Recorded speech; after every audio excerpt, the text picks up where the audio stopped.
Hello dear students, welcome to Proton the chemistry class. मेरा नाम है जय दैया और आज हम बात करने वाले हैं एन फैक्टर के बारे में। हम लोग इस पूरे लेक्चर में ये देखने वाले हैं कि एन फैक्टर क्या होता है, किस तरीके से हम लोग एन फैक्टर कैलकुलेट कर सकते हैं और किस तरीके से ये इसका हम लोग यूज कर सकते हैं, ये किस तरीके से हेल्पफुल रहता है। ठीक है, रिडक्स चैप्टर के अंदर एन फैक्टर सबसे इंपॉर्टेंट है। अगर आपको एन फैक्टर कैलकुलेशन नहीं आता तो रिडक्स के अंदर आपको बहुत सारी चीजें जो है वो आपको दिक्कत करेगी। ठीक है, जिसमें आपका बैलेंसिंग ऑफ रिएक्शन आता है कि किस तरीके से हम रिडक्स रिएक्शन को बैलेंस कर सकते हैं। राइट, तो इसके अंदर एन फैक्टर का सबसे बड़ा रोल होता है, जिसमें हम लोग एक शॉर्ट मेथड देखते हैं। उस शॉर्ट मेथड में हम लोग एन फैक्टर से रिएक्शन को क्या करते हैं, बैलेंस करते हैं। इसीलिए आज हम इस फर्स्ट वीडियो के अंदर ये देखेंगे कि हम लोग एन फैक्टर कैसे कैलकुलेट कर सकते हैं। फिर नेक्स्ट हम लोग डिस्कस करेंगे कि किस तरीके से हम लोग रिडक्स रिएक्शन को बैलेंस कर सकते हैं। राइट, तो स्टार्ट करते हैं आज का लेक्चर। चलिए, तो देखिए सबसे पहले अगर हम बात करें कि एन फैक्टर होता क्या है। ठीक है, एन फैक्टर की अगर हम बात करें तो अलग अलग स्पीसीज के लिए हम लोग कैलकुलेट करते हैं N factor. Suppose for acid के लिए हम लोग अलग तरीके से कैलकुलेट करेंगे, बेस के लिए हम लोग अलग तरीके से कैलकुलेट करते हैं, एंड सॉल्ट के लिए अलग तरीके से कैलकुलेट किया जाता है। ऑक्सीडाइजिंग एजेंट, रिड्यूसिंग एजेंट, इन सब के लिए अलग अलग ऑक्सीडेशन नंबर से या फिर अगर जो चेंजेस आते हैं उनसे हम लोग एन फैक्टर कैलकुलेट करते हैं। तो आओ सबसे पहले हम लोग कैलकुलेट करते हैं N factor of acid for acid. पहला हम लोग किसके लिए देखते हैं, एसिड्स के लिए देखते हैं। बहुत सिंपल है, हम लोग इसको फटाफट से क्या कर रहे हैं, कवर कर रहे हैं ना। इसमें आपको बस इसको समझना है और जो जो चीजें मैं आपको इसमें बताता जाऊंगा इस लेक्चर में वो आपको ध्यान रखनी है, रटना नहीं है कि इस एसिड का एन फैक्टर इतना होता है, इस एसिड का एन फैक्टर इतना होता है। आपको समझना है कैसे कैलकुलेट किया जाता है, फिर आप किसी भी एसिड, किसी भी बेस, किसी भी स्पीशीज के लिए, किसी भी कंपाउंड के लिए आप एन फैक्टर इजीली निकाल सकते हैं। राइट, चलिए देखिए एन फैक्टर एसिड के लिए हम लोग कैसे निकालेंगे। एसिड के लिए जो एन फैक्टर होता है for acid, N factor is equal to basicity of acid. Acid की जो बेसिसिटी होती है उसी को हम लोग क्या बोलते हैं, उसी को हम लोग एन फैक्टर बोलते हैं। अब बेसिसिटी क्या होती है, हम लोग एसिड के लिए बेसिसिटी क्यों डिफाइन कर रहे हैं। देखो ये थोड़ा सा उल्टा चलता है। एसिड के लिए हम लोग बेसिसिटी डिफाइन करते हैं, एसिड जितने H+ डोनेट कर सकता है वही उसकी क्या होती है, बेसिसिटी होती है। सपोज कोई एसिड ए है, ठीक है, वो एक हाइड्रोजन को डोनेट कर सकता है, उसकी बेसिसिटी कितनी होगी, एक। मतलब कि एक हाइड्रोजन को डोनेट करके एक बेस को सेटिस्फाइड कर रहा है, इसका मतलब उसकी बेसिसिटी कितनी हो जाएगी, 1 बेसिसिटी हो जाएगी। सपोज कोई एसिड है जो 2 H+ डोनेट कर सकता है, तो उसकी बेसिसिटी कितनी, 2। ठीक है, बस आपको ये ध्यान रखना है। जैसे फॉर एग्जांपल हम लोग लिखते हैं, हमारे पास में इधर हम लोग लिखते हैं एसिड और इधर हम लोग लिखते हैं N factor. Acid for example हमारे पास में है HCl, ये एक H+ दे सकता है तो इसका एन फैक्टर 1 हो जाएगा। 2 H2SO4 ले सकते हैं हम लोग। देखो H2SO4 के अंदर क्या आएगा, इसके अंदर 2 H+ डोनेट कर सकते हैं। तीसरा हम लोग ले सकते हैं कि H3PO4, इसके अंदर 3 हो जाएंगे। फोर्थ अगर हम बात करें H3PO3, ये क्या हो जाएगा, ये 2 H+ दे सकता है। फिफ्थ क्या हो जाएगा, H3PO2। H3PO2 कितना दे सकता है, एक ही H+ दे सकता है। ये सारे के सारे जो एन फैक्टर है ये, या जितने भी डोनेशन H+ का हम लोगों ने देखा है, ये मैक्सिमम है। जरूरी नहीं है कि H2SO4 हमेशा 2 ही H+ देगा, डिपेंड करेगा रिएक्शन पर, डिपेंड करेगा मीडियम पर। हो सकता है H2SO4 सिर्फ एक ही H+ को दे मीडियम के अंदर, तो आपको ये चेक करना पड़ेगा जो रिएक्शन दे रही, जो प्रोडक्ट में दे रखा होगा।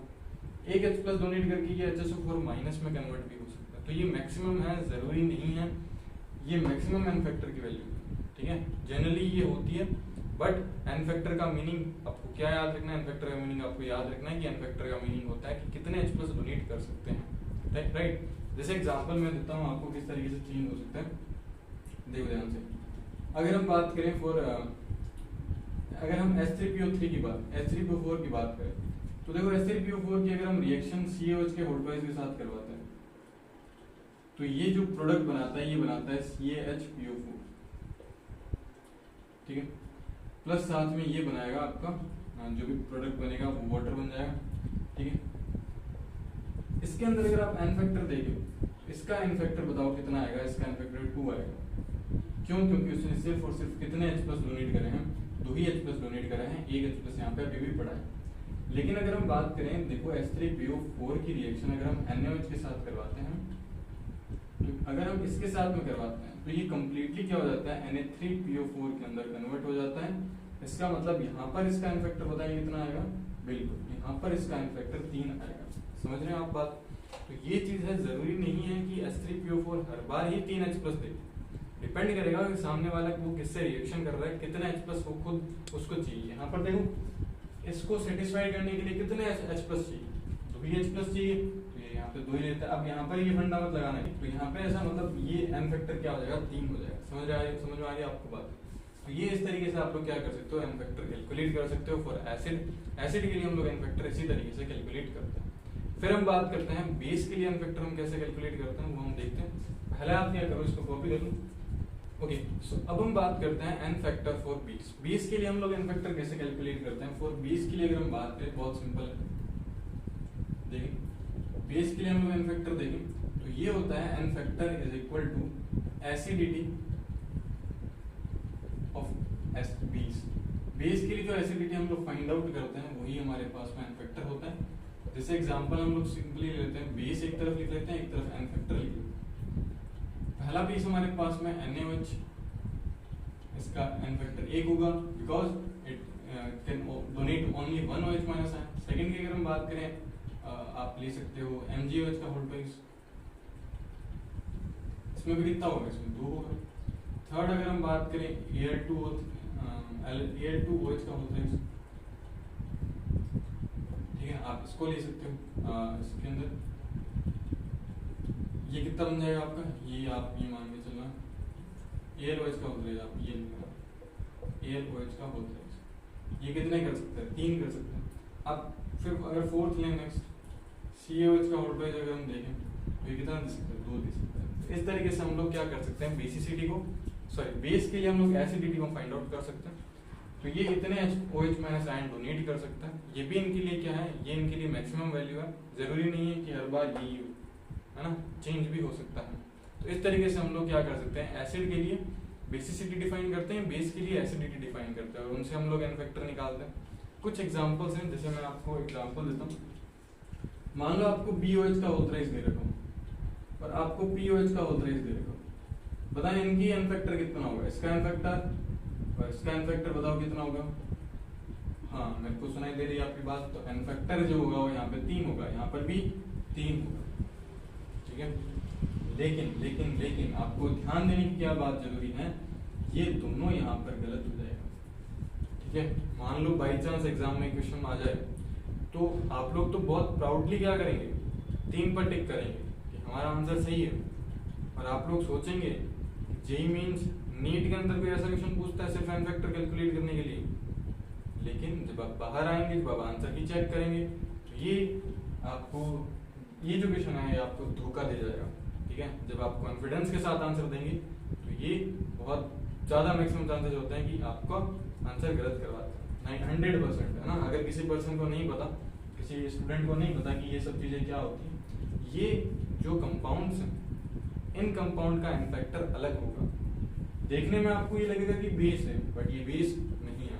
इनको हम लोग बहरूपीय एसिड बोलते हैं। क्या बोलते हैं, बहरूपीय एसिड। क्यों बोलते हैं, हम इसलिए बोलते हैं क्योंकि ये दिखते तो कैसे हैं, बेस की तरह, लेकिन होते कैसे हैं, एसिड होते हैं, ठीक है।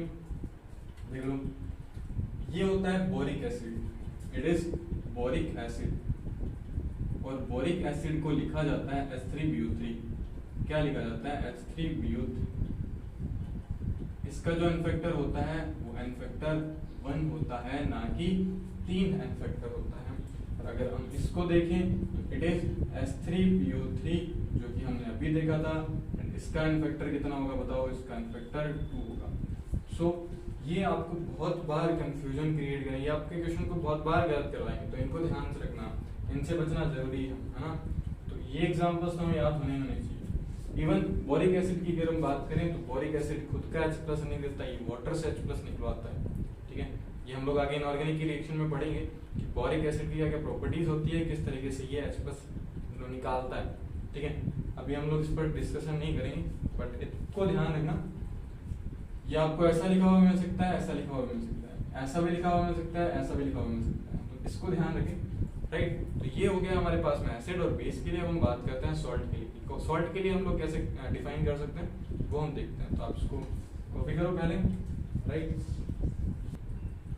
ओके, सो हम बात करते हैं सॉल्ट के लिए हम लोग एन फैक्टर कैसे कैलकुलेट कर सकते हैं। तो फॉर सॉल्ट, देखो सॉल्ट के लिए अब थोड़ा सा दिक्कत करता है। एसिड और बेस के लिए तो हम लोग इजीली निकाल सकते हैं। सॉल्ट के लिए क्या होता है, जो पॉजिटिव और नेगेटिव चार्ज होते हैं उसी को हम लोग क्या बोलते हैं, उसके लिए एन फैक्टर बोलते हैं। देखो ध्यान से, फॉर वन मॉलिक्यूल है, ध्यान, फॉर वन मॉलिक्यूल,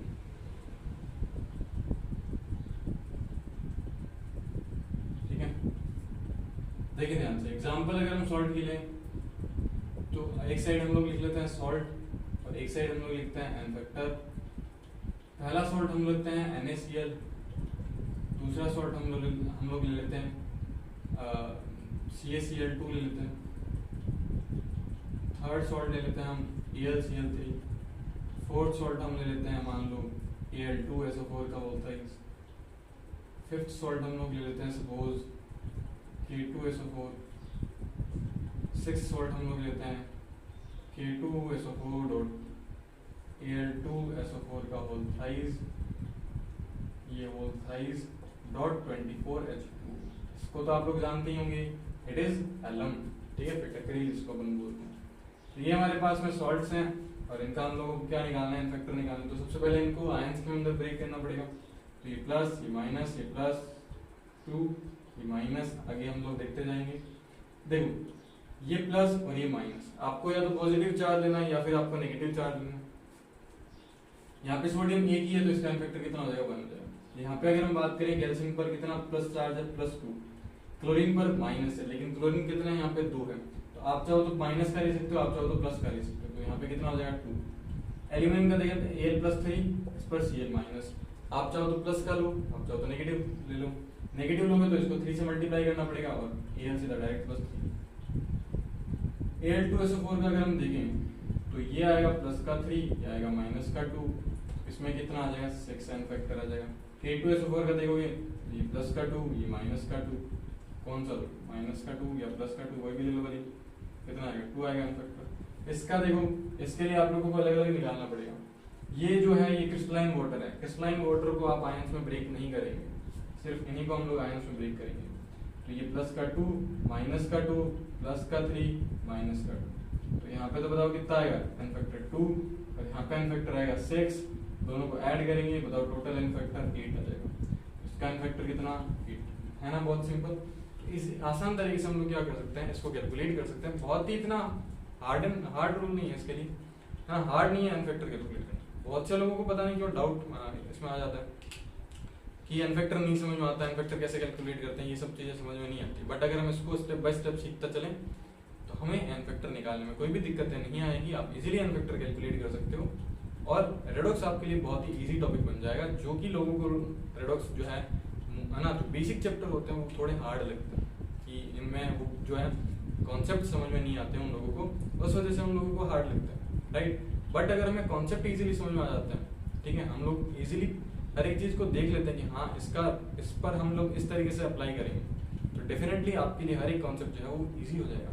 तो इसको आप कॉपी करो, फिर अपन मूव करते हैं next oxidising and reducing agent के बारे में। ऑक्सीडाइजिंग एजेंट क्या होता है, रिड्यूसिंग एजेंट क्या होता है, किस तरीके से उनका एन फैक्टर कैलकुलेट करते हैं, राइट। तो देखो आप लोग कॉपी करो। ओके, सो हम बात करते हैं ऑक्सीडाइजिंग एंड रिड्यूसिंग एजेंट के लिए एन फैक्टर कैसे कैलकुलेट करते हैं। तो देखना ध्यान से कि फॉर हेडिंग भी मिटा दी मैंने, आप कोई भी फॉर एन फैक्टर वापस लिख लेते हैं हम लोग। For oxidising and reducing agent. अब देखो ऑक्सीडाइजिंग अगर हमारे पास में और रिड्यूसिंग एजेंट हमारे पास में है, ऑक्सीडाइजिंग एजेंट जो होते हैं वो क्या करते हैं, वो दूसरों को ऑक्सीडाइज करते हैं। रिड्यूसिंग एजेंट क्या होते हैं, वो दूसरों को रिड्यूस करते हैं, राइट। ये हमारे पास में इनकी डेफिनेशन है, जो कि हम आगे पढ़ेंगे, ठीक है। अभी हम इन पर ज्यादा फोकस नहीं कर रहे। अब देखो एन फैक्टर निकालने के लिए हम लोग एक रिएक्शन ले लेते हैं, इसमें एक ऑक्सीडाइजिंग एजेंट हो हमारे पास में, सपोज KMnO4 मान लेते हैं कि it is converted into MnCl2। ये हमारे पास में कुछ ऐसे रिएक्शन दे रखी है। देन आपसे बोला जाता है calculate the N factor of KMnO4, कि आपको KMnO4 का एन फैक्टर कैलकुलेट करना है। देखना ध्यान से कैसे कैलकुलेट करेंगे। सबसे पहले तो आपको ऑक्सीडेशन नंबर बताना चाहिए। क्या बताना चाहिए? Oxidation number. अगर आपको ऑक्सीडेशन नंबर नहीं पता है देन आप इजीली कैलकुलेट नहीं कर सकते। ऑक्सीडेशन नंबर अगर आपको कैलकुलेट करना आता है और आपको ये पता है कि ऑक्सीडेशन नंबर और ऑक्सीडेशन स्टेट में क्या डिफरेंस है, तो आप इजीली इस टाइप की ऑक्सीडाइजिंग और रिड्यूसिंग एजेंट के लिए फैक्टर निकाल सकते हो। अगर नहीं आता कोई दिक्कत नहीं है, आप लोग मुझे नीचे कमेंट बॉक्स में कमेंट करके बताएं कि आपको किस किस टॉपिक में डाउट है।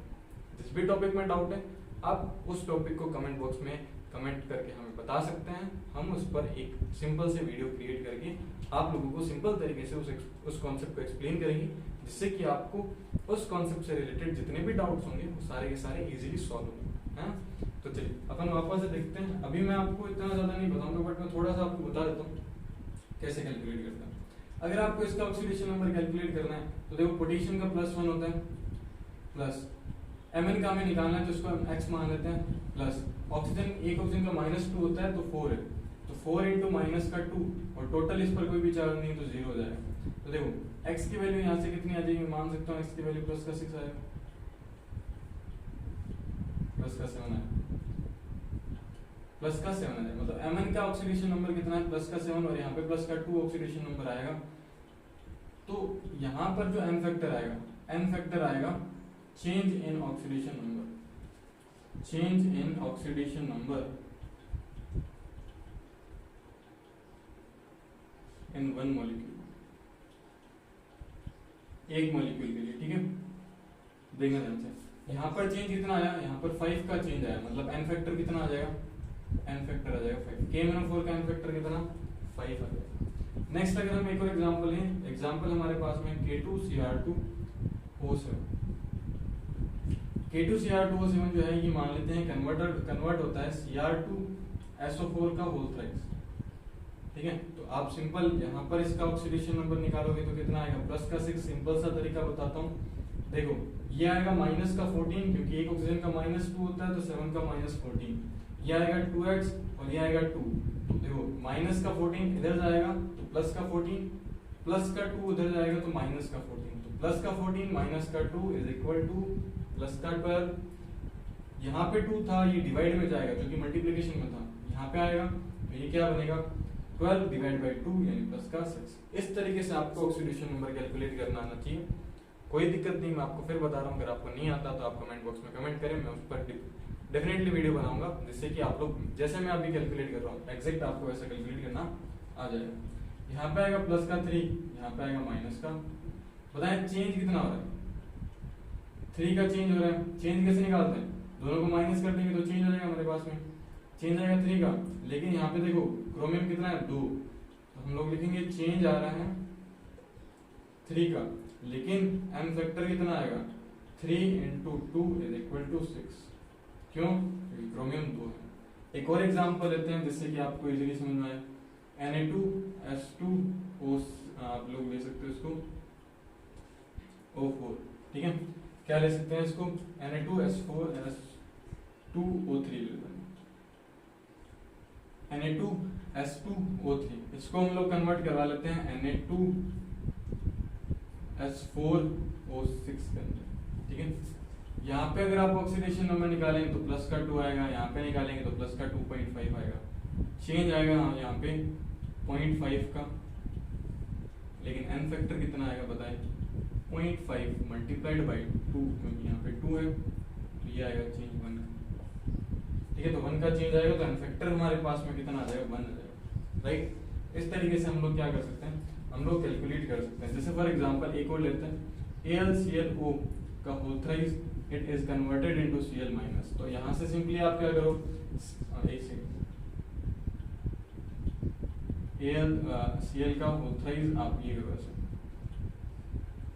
सिंपल, आप क्या करो यहाँ पर ऑक्सीडेशन नंबर निकालो, +5 आएगा और यहाँ पे ऑक्सीडेशन नंबर आया 1 का -1 का, तो चेंज आएगा कितने का, चेंज आएगा 6 का,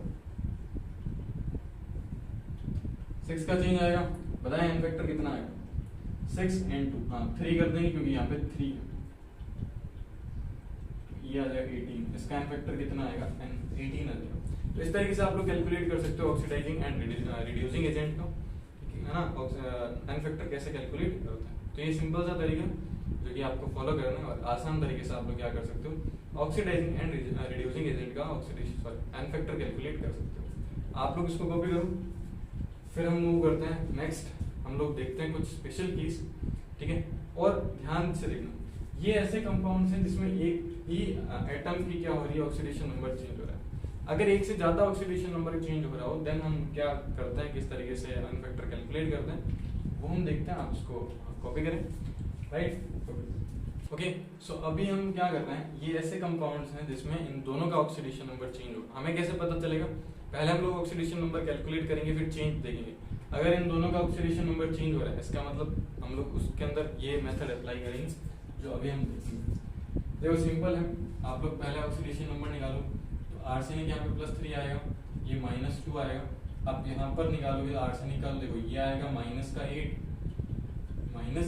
और ये आएगा 3, तो ये आएगा +5।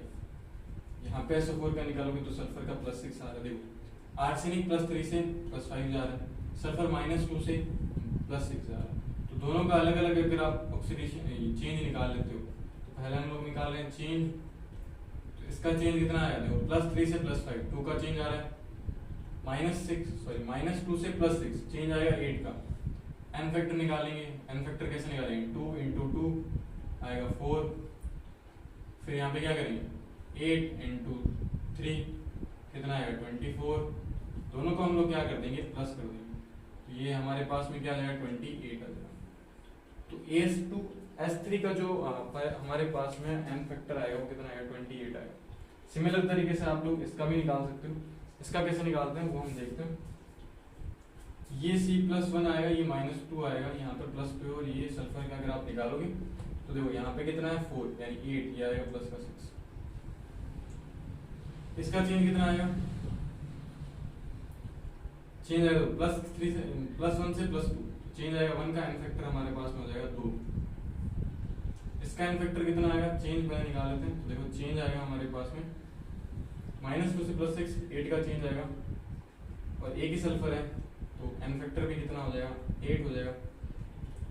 टोटल ऐड कर देंगे तो टोटल एन फैक्टर कितना आ जाएगा 10 आ जाएगा, राइट। तो इस तरीके से आप लोग कर सकते हो ना, बहुत सिंपल है। अगर दोनों का चेंज हो रहा है, दोनों का अलग निकालो, दोनों को ऐड करो तो वो टोटल एन फैक्टर आ जाएगा, राइट। तो इस तरीके से आप लोग कर सकते हो। अब मैं आपको कुछ ऐसे एग्जांपल देता हूँ, स्पेशल एग्जांपल्स, जिनमें जो आपको याद रखना है ना, जब भी आपको वो चीजें दिखें तो आपको बार बार कैलकुलेट नहीं करना है, सीधा डायरेक्ट उनको अप्लाई करना है, राइट। तो हम लोग देखते हैं कुछ स्पेशल एग्जांपल्स को, तब तक आप इन रिएक्शंस को कॉपी करें, राइट। ओके, सो हम देखते हैं कि कुछ हमारे पास में स्पेशल एग्जांपल्स हैं। पहला एग्जांपल है KMnO4, सेकंड एग्जांपल है K2Cr2O7। तो देखें KMnO4 और K2Cr2O7 का हम लोग कैसे कैलकुलेट कर सकते हैं। KMnO4 जो होता है ये ऑक्सीडाइजिंग एजेंट होता है। क्या होता है, it is oxidising agent,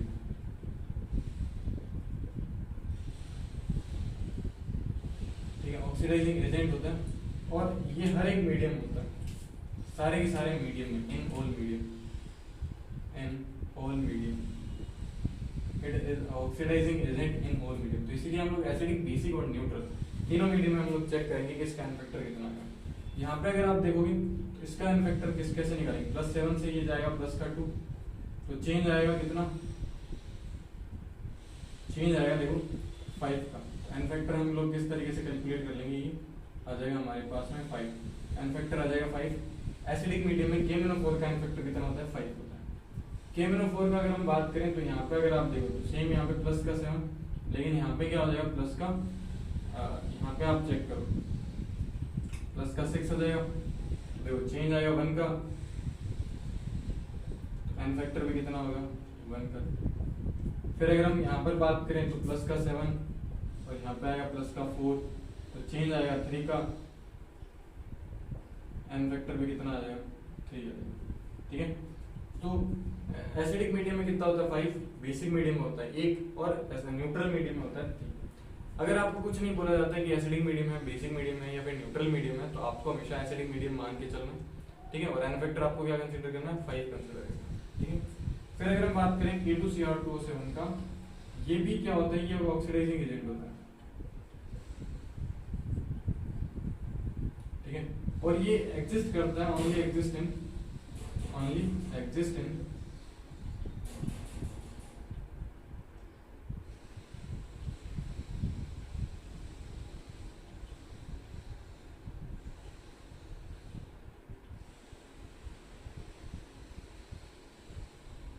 only exists in acidic medium.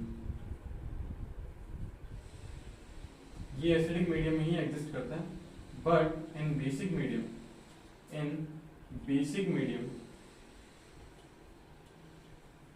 it is converted into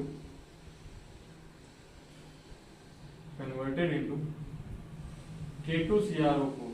ये किस में कन्वर्ट हो जाता है? K2CrO4 में कन्वर्ट हो जाता है। यहाँ से अगर आप देखोगे तो ये किस में जाएगा? क्रोमियम+3 में जाएगा। यहाँ से भी ये क्रोमियम+3 में जाएगा जब ये बेसिक मीडियम होगा, जब ये एसिडिक मीडियम होगा। यहाँ पे आप लोग चेक करेंगे तो एन फैक्टर आएगा 6। क्यों? क्योंकि चेंज जो आएगा देखो +6 से +3 चेंज 3 का आएगा, क्रोमियम 2 है, यहाँ पे भी +6 से +3 जाएगा, लेकिन एन फैक्टर आएगा 3 का। क्यों? क्योंकि यहाँ पे क्रोमियम कितना है? 1, यहाँ पे क्रोमियम 2।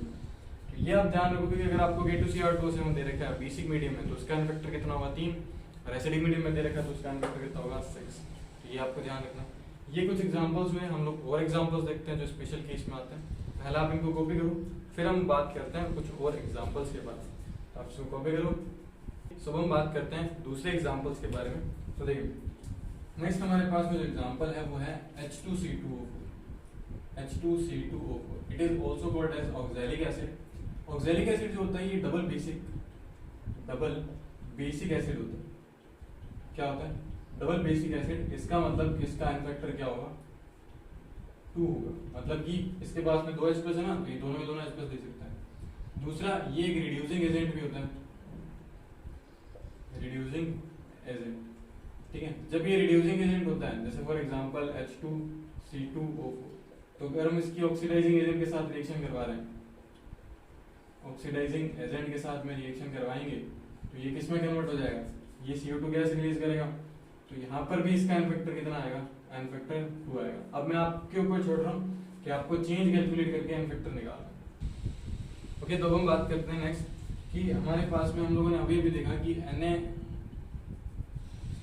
H2C2O4 का हम लोग किस तरीके से निकाल सकते हैं।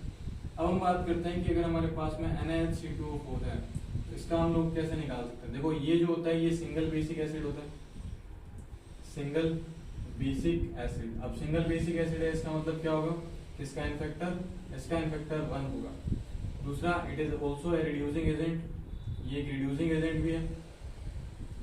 ठीक है, अगर ये रिड्यूसिंग एजेंट है तो इसका एन फैक्टर कितना होना चाहिए? तो देखो HC2O4 माइनस ये कन्वर्ट होगा CO2 के अंदर, और यहाँ से अगर आप एन फैक्टर निकालोगे तो ये एन फैक्टर आएगा 2। ठीक है, इस तरीके से इसका एन फैक्टर और इसका एन फैक्टर हम लोग कैलकुलेट कर सकते हैं। तो ये हमारे पास में कुछ एग्जांपल्स हैं। अब हम बात करते हैं डिस्प्रपोर्शनेट रिएक्शन का किस तरीके से कैलकुलेट कर सकते हैं। तो आप इसको कॉपी करो, फिर हम आगे मूव करते हैं डिस्प्रपोर्शनेट रिएक्शन का। ओके, तो हम बात करते हैं डिस्प्रपोर्शनेट रिएक्शन के बारे में।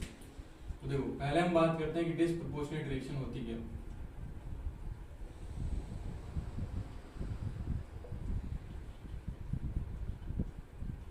डिस्प्रपोर्शनेट रिएक्शन होती है, देखो पहले एग्जांपल लेते हैं। I2 is converted into I minus plus IO3 minus।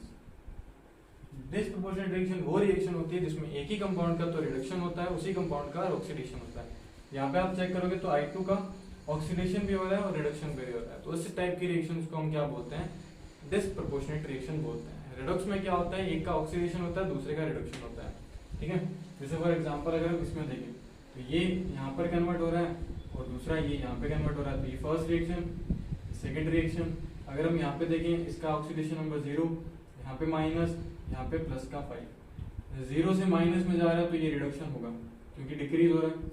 0 से +5 में जा रहा है तो ये ऑक्सीडेशन होगा। ठीक है, अब हम इसका एन फैक्टर कैसे निकाल सकते हैं? इसके लिए हमें क्या करना पड़ेगा? Equivalent weight of I2 calculate करना पड़ेगा। इक्विवेलेंट वेट ऑफ I2 क्या होगा? Equivalent weight of iodine in reaction first plus equivalent weight of iodine in reaction second।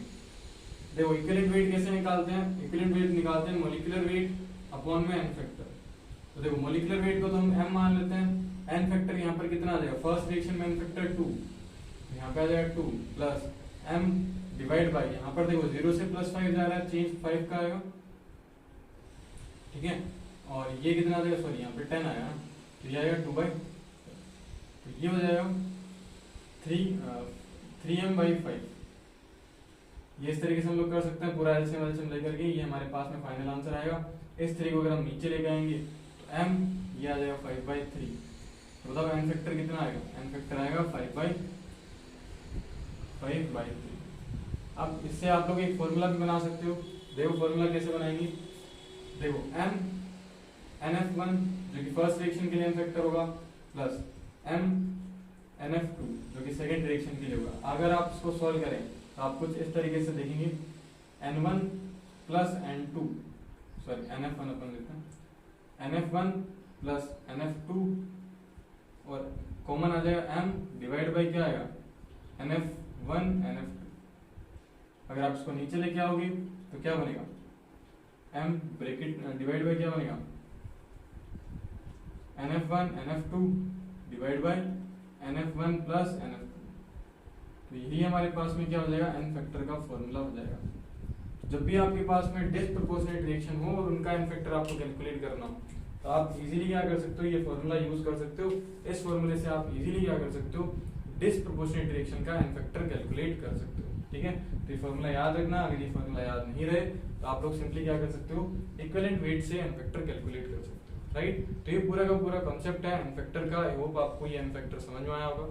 कैसे कैलकुलेट करते हैं, कैसे इसका यूज हम लोग करेंगे वो हम आगे लेक्चर्स में देखेंगे कि रिडक्स रिएक्शन को बैलेंस करने में किस तरीके से हेल्प करता है ये हमें। राइट, सो अगर आपको किसी भी टाइप का कोई भी डाउट इस टॉपिक से रिलेटेड, अदर टॉपिक से रिलेटेड, तो आप कमेंट बॉक्स में हमें कमेंट कर सकते हैं। अदरवाइज आप लोगों को डिटेल्स दे रखी होगी डिस्क्रिप्शन बॉक्स में, तो आप वहां जाकर भी क्या कर सकते हो, वहां पर हमें बता सकते हो कि अगर आपका कोई भी डाउट है तो उसको हम जल्दी से जल्दी सॉल्व करेंगे। और अगर ज्यादा एक ही टॉपिक पर बहुत सारे स्टूडेंट्स का डाउट है तो मैं उस पर एक अलग से सेपरेट वीडियो बना दूंगा जिससे कि सारे स्टूडेंट का डाउट एक साथ में क्लियर हो जाए। राइट, आई होप आप लोगों ने प्रोटॉन द केमिस्ट्री क्लास को अभी तक सब्सक्राइब कर लिया होगा, पास में जो बेल आइकन है उसको भी प्रेस कर लिया होगा।